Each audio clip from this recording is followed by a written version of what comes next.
guys, it's Nicole here, back with another video. I hope you're all well and keeping safe. Now, it has been a hot minute.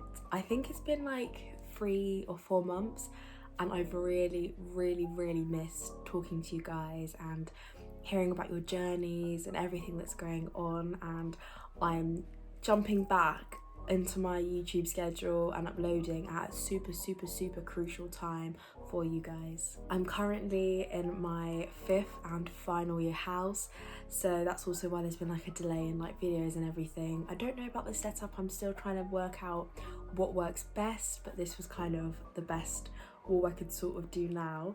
So this video is going to be in preparation for starting uni. So you've got your results, you made it through that really scary day, and now you're waiting to go to your university. So this video is sort of kind of like helping you with sort of some tips and tricks which I picked up along the way to help you guys. Please make sure you are subscribed, give this video a massive thumbs up, and without further ado, let's get into the video. So before I even get into the video, I just want to say a massive congratulations to everyone who has either received results, received their places for whatever journey or whatever kind of path you're taking. Congratulations, give yourself a pat on the back. I'm giving you a pat on the back. It is so difficult, and especially with our current conditions, it is now more than ever extremely challenging to secure a university place. So no matter what the circumstances were, you know, if it didn't end up going to plan but you've still got a university place, big thumbs up and a massive well done. So the first point is a bit of a boring one, but it's about your enrollment. Now, it's kind of just making sure that you A, have accepted your place, you firmly accepted your place, and B, you're aware of your enrollment. Now, you'd be surprised the amount of people that don't know they have to do this or have forgotten they've done this, and then when it comes to starting university, they actually aren't on the course because they never enrolled. It's basically acknowledging that you want to go to that university to do that course, you got the grades, because obviously UCAS will update them and notify them, but when it came to me starting university, way back in 2017, I had to basically register and enroll, and it's something you have to do every year, and it's just basically making sure that like it's just registering yourself. So double check that, you know, whether you have to. I know different universities are different for courses. Check, you know, whether you need to register, if you have done it, when you need to do it, when is your enrollment date. And I think it's a perfect opportunity to check those dates and make sure you know when you can move in, when you'll be starting university, just so you can optimize and make the most out of your time left up until you leave to go to university. Following on from the first point is the second point, and this is, do you actually know your move-in date and your start date? Now, this is super important because there'll be different things, you know, you can't, just because you'll start on a certain day doesn't mean you can move in on that day.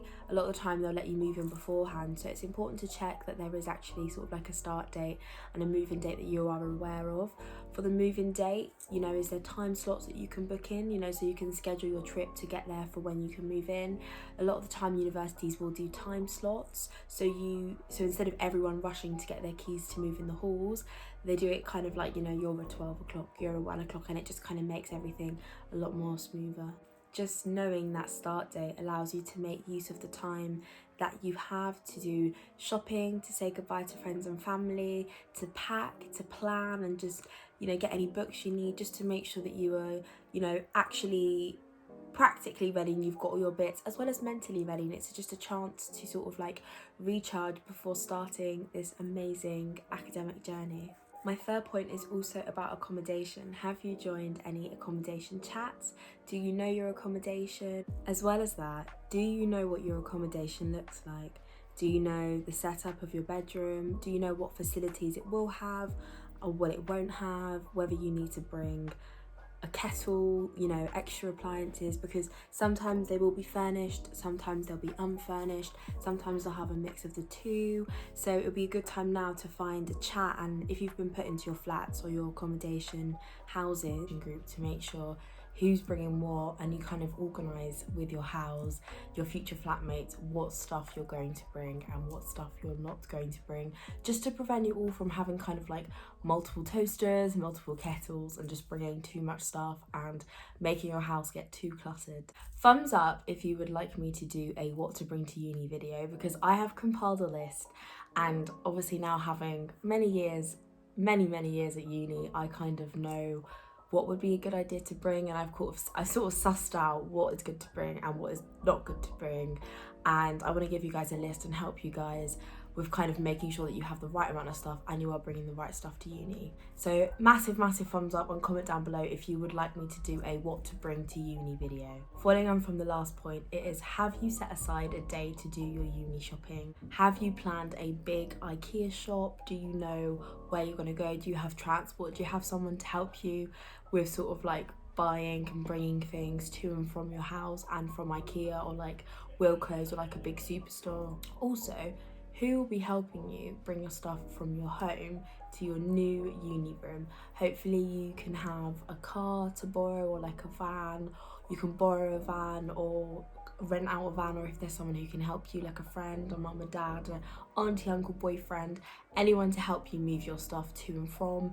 International students also need to think about how they're going to sort of fly things over from one country to another, how long that will take, and just being super proactive and planning to avoid any extra unnecessary stress on top of everything else that happens during Freshers Week, because it's a stressful time. It is fun as well, but there is so much going on, and you kind of want to eliminate any sort of added extra stresses that will occur along the way.